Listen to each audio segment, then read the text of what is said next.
What is up, everyone? This is Hater Radio. My name is Chris McLean. Welcome back to the show. Yesterday was a lot of big games. Sorry, I'm finishing my protein bar in between town hall I did with my union just a little bit ago, and jumping into this. Got a full schedule. I had a meeting yesterday that was like 6 hours long before I went to the San Diego State UCLA game, which I will talk about more, but I just want to say at first, what a beautiful stadium. If you ever get a chance to go to a game there, you should. It's arguably one of the nicest stadiums I've ever been to, and probably the nicest college football stadium you'll ever go to.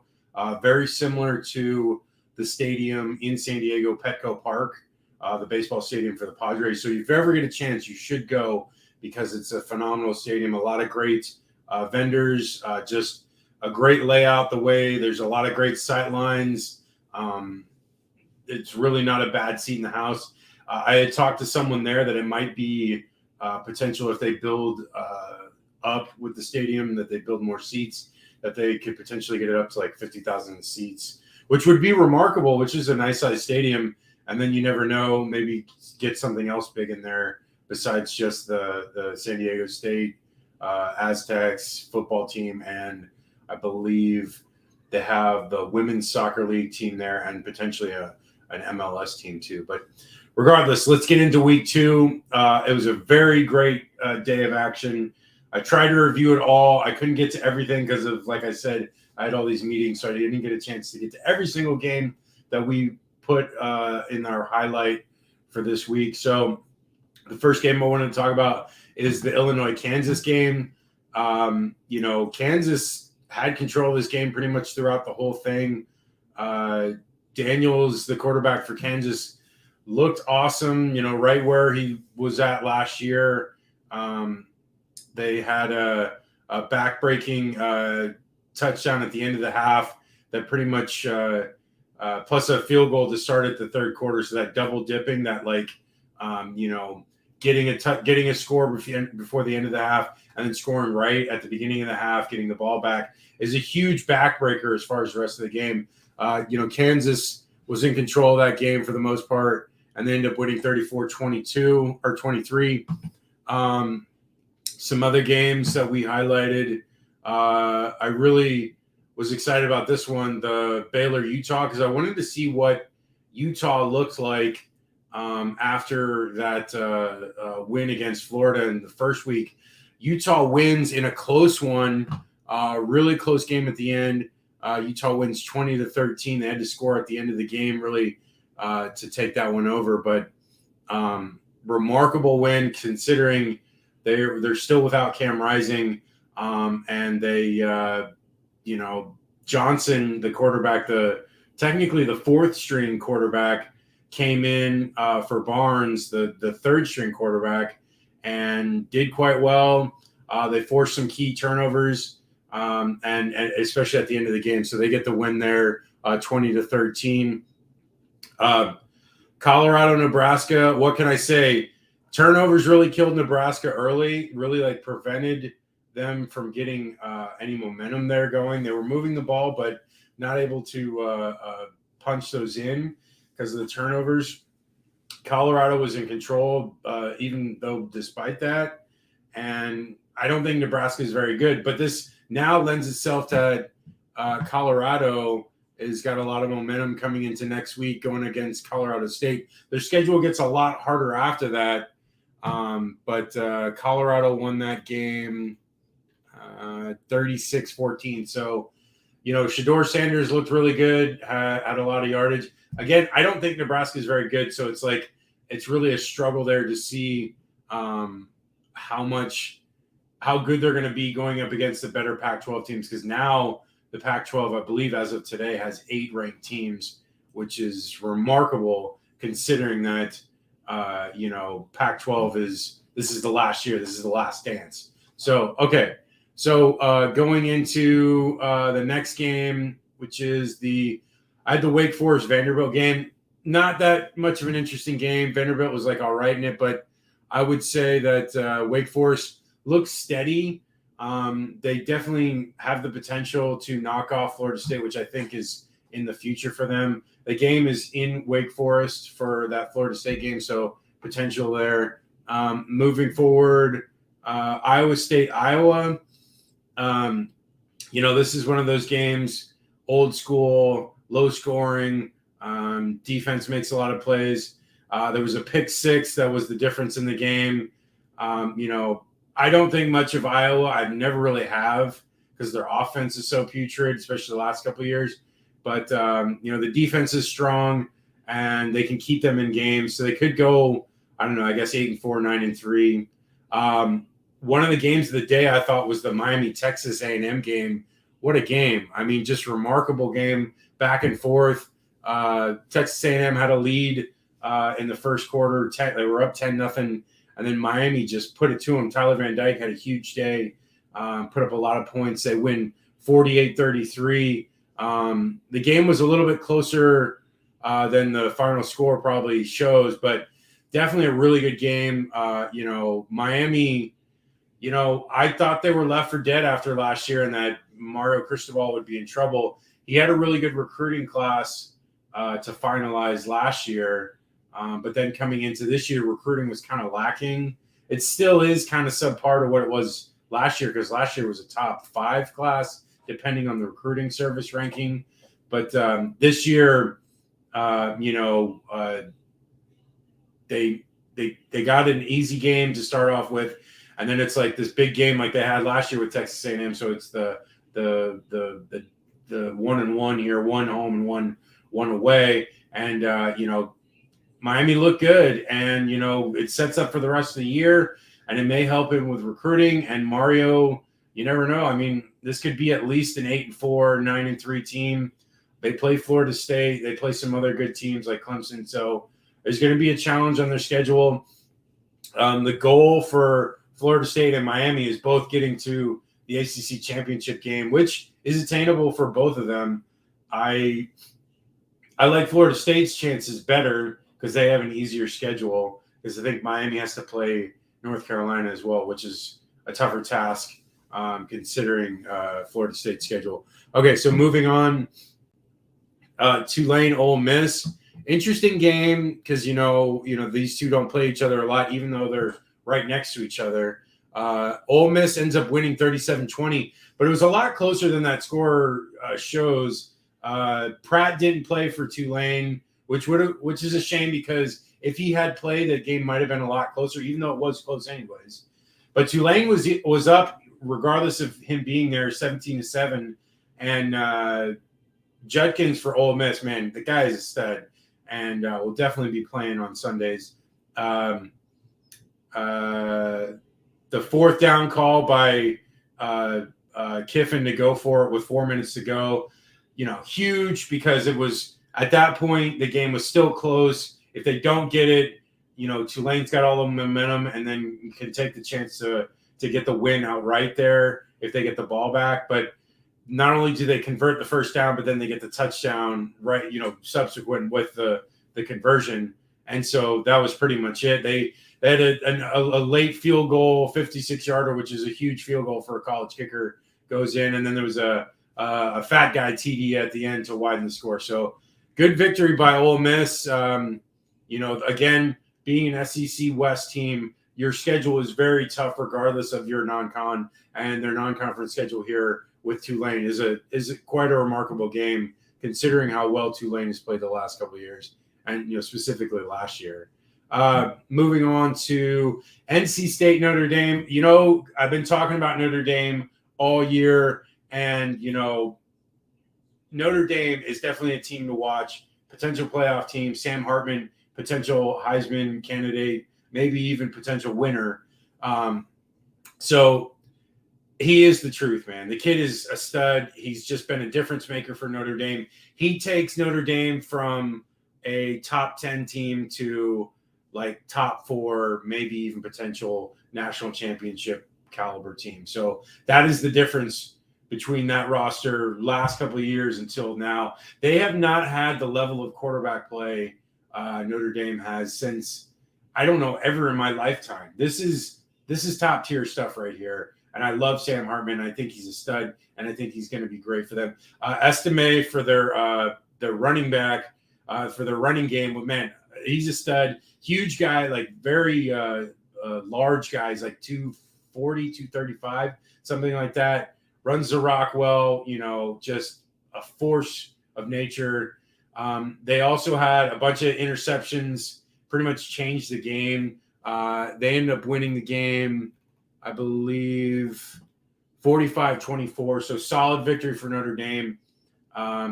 You would like to see a better performance from the defense, but Brendan Armstrong for NC State is a solid quarterback and led a good attack there and was, able to move the ball somewhat regardless of the turnover. So moving on to, I didn't see the UTSA, Texas State, or Washington Tulsa stuff, so I'm not going to be able to talk about that. UNC App State, back and forth game, much like last year. Last year was a very close game, even to the very end. This year, same. They went into overtime. Drake May is able to get the score at the end in the double overtime, and then they force the stop, and they get the win. And so North Carolina continues to win. That's another team in the ACC. Look out for them. They're a potential ACC championship level team. And like I said, Drake May is a stud. He hasn't put up crazy big numbers yet, but I anticipate that with some of the lower level games he'll play, he'll get up some huge numbers there. Oklahoma, SMU didn't watch, or Pitt, Cincinnati didn't pay attention to. I apologize. I just didn't have enough time this week. Alabama, Texas, I did watch the highlights of. Man, what a amazing game. And I was paying attention to that on my phone the whole time too, back and forth. I will say Jalen Milroe, I'm not the biggest fan of. Yes, he's an extremely talented athlete, and he is extremely athletic and can run the ball tremendously. I just think his inaccuracy is going to be the trouble here for Alabama going forward. They struggled in this game because of it. He was barely over 50% passing, had 2 interceptions, but Texas gets the win.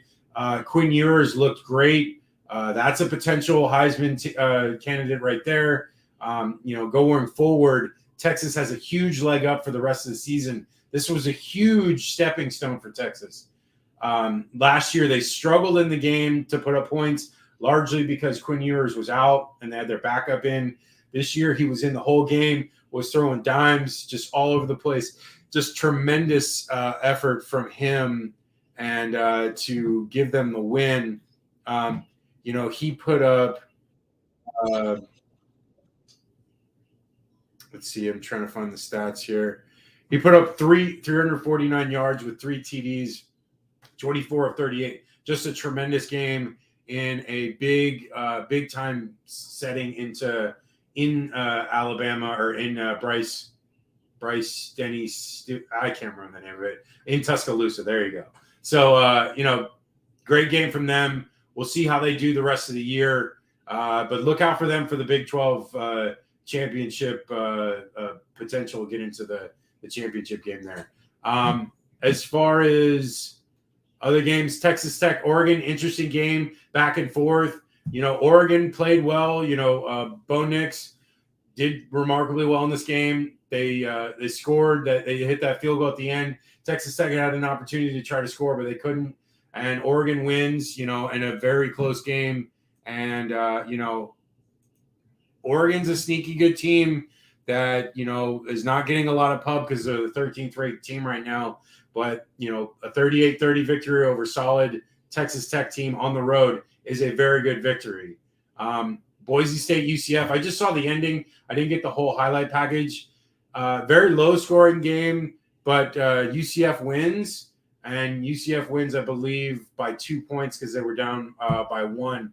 And John Rice Plumlee took a nasty hit at the end of the game. I feel bad for him because it looked really bad. I hopefully he'll be all right. But Boise State, had their chance. They scored a touchdown late, but UCF comes back, marches down the field, and hits that field goal. So UCF continues their winning ways, and they're 2-0 on the year. Actually, yeah, 2-0. And then USF FAMU, I watched the whole entire replay on YouTube. You know, that quarterback for FAMU, Massa, is very good. So do not discredit that FAMU team, because they've got a lot of good moving parts on their offense, and they're very efficient. Massa can put the ball in perfect places for his receivers. They were able to move the ball. They turned it over a bunch, so that was a big trouble there. So they weren't able to actually capitalize on some of those offensive drives. There was a lot of penalties both sides. I think at one point in the game for USF, I think it was near the end of the third quarter, they had like 13 penalties, which is ridiculous. That's a ton of penalties. It is a new regime, so there should be potential of that being a problem. Hopefully he can fix that out. But Alex Golish gets the win in his first ever home game at USF. The defense for USF was stronger here than it was, I would say, a decent effort, considering that the offense that they were playing up against, yes, FAMU is an FCS team, but they still had a decent enough offense to move the ball. They should have probably done better on offense, USF, but they struggled to take advantage of certain things. They were not accurate. Byron Brown was not totally accurate in his passing attack. But regardless, they get the win. It's the first win in almost a year. Now they're on to Bama next week, so we'll see how they do. Ian's notes from the game are: play calling was very pedestrian, but the talent of Brown in the offense was able to win the game. Yes, which much like I thought. It was more USF had better talent than maybe played a better game, and that could be true. And as it should not have been within one score for a majority of the game, which it was. It was within a score of the game, majority of the game, but they ended up pulling away late. I don't know. It's tough. You're playing these FCS teams. You want to be able to dominate them and put them out of their misery. But then again, FAMU is one of the better FCS teams, so they're likely more like a lower tier FBS team. So it's not that terrible to have played the way they did. Getting the win, honestly, is huge, considering the news of Friday where the Board of Trustees voted to approve the funding for the stadium. So that's huge. There is in the works of getting the new stadium on campus, and that'll be a huge difference maker for the program going forward. So moving on to Florida.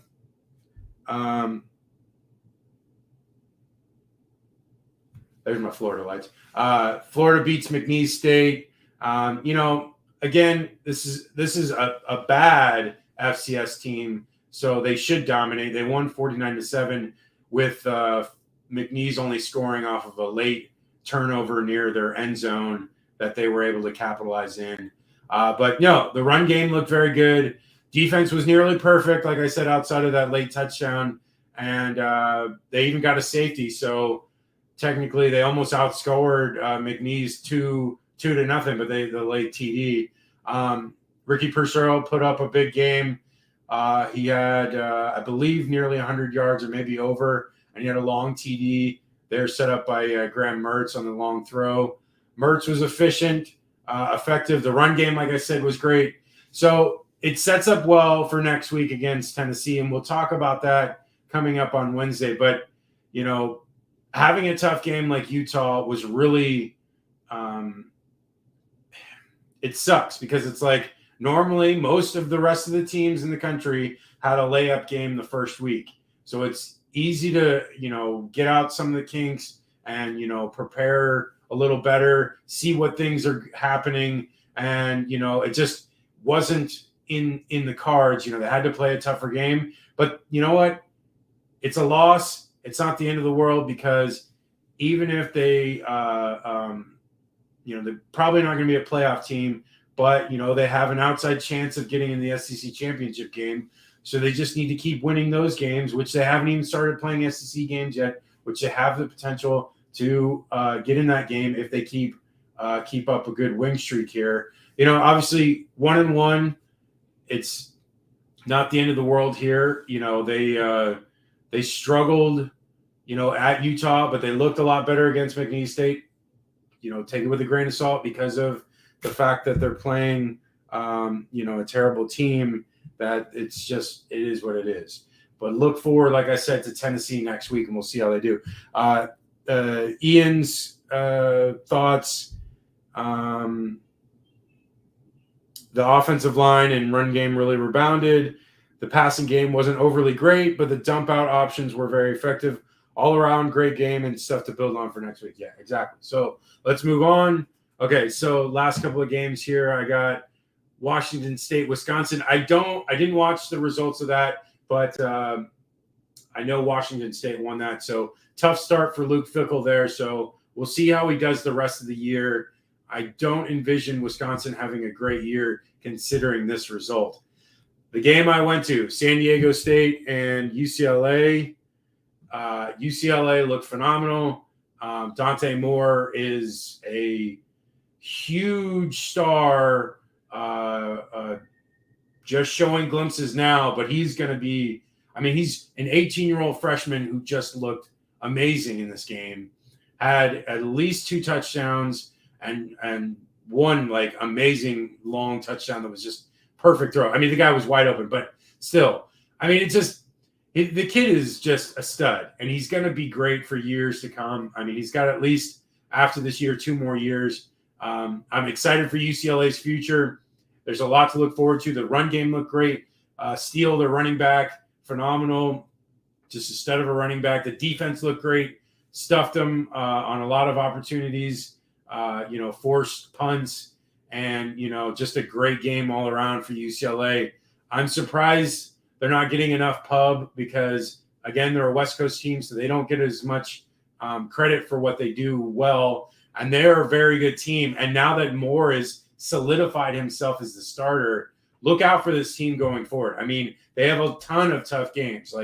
The rest of their schedule is just a murderer's row of the Pac-12 teams. But, if they can survive, and just take a loss or two, they can get to 10-2. And I really believe this team is capable of that. Okay, moving on. USC Stanford. I almost went to this game as well. I knew both games would be blowouts. I wanted to go to the UCLA San Diego State game because I wanted to go to the stadium, like I said, which was remarkable, a lot of fun, and great place to go see a game. And I took a lot of video, and I'm actually going to show that to someone I follow, Robert Stieg from USF, and I'll show him some of the highlights I had there. But I'm going to put that together first on Premiere before I show anything. But on to USC Stanford, just a blowout. USC, man, looking great. This game was not a single close element to this game except for 0-0. And they win 56-10. Just, dude, Zachariah Branch looks amazing. Another punt return for a touchdown. Caleb Williams, what can I say? Heisman winner last year, already looking like the front runner, and it's not even close. He's putting up huge numbers every game, close to 300 yards almost every game, and multiple TDs every game. He's just phenomenal. Number 1 pick. Just if he stays healthy, he's going to win. There's no doubt in my mind at this point right now. Defense looked better, especially against Stanford, but Stanford may be not that great of a team this year. They're trending down very badly, so I'm guessing they're going to have a really tough year. And it's a great victory for USC. Good start for the Pac-12 conference schedule, but we'll see. The schedule gets tougher as we go. Like I said, the first 5 games are really easy, and then once it hits Notre Dame in South Bend, it's a completely different story. So right now it's easy. They're going to rest up, enjoy these victories, but when it comes Notre Dame, it's on for the rest of the year. They don't have an easy game after that. So it's good for right now, but they need to really prepare for those coming weeks when it's going to get really tough. Okay, last couple of games. Cal, Auburn. Close game. Auburn wins 14-13. They're scoring a late TD. Cal, they both look kind of rough. Cal's not a very good team. Auburn's probably not a really good team either. Auburn coming off 2 years of like 5-7, 6-6 years, or whatever they were before they fired Brian Harsin. But Hugh Freeze looking to see if he can turn things around. It's going to take a while. We'll see. But good victory coming to California on the road late. The game was like, I don't know, 7:30, 8 o'clock my time, which is almost like 10:30, 11 East Coast time. So almost nobody watched the game. But it was definitely a good victory for Auburn because, this can propel them for the rest of the year. And potentially because in like 2 or 3 weeks, they play Georgia. So it's setting them up to potentially get some momentum into that game. I don't like their chances after watching this game of them beating Georgia, but we will see. It's in Auburn at the Plains, so maybe they'll have something there for them, but who knows? And Hugh Freeze is a hell of an offensive mind. Maybe he'll think of something. But last game, Arizona State, Oklahoma State, close game. Oklahoma State takes it near the end there. Jaden Rashada looked all right. I mean, he had some good passes, nothing crazy, but I don't know how much I like this Oklahoma State team.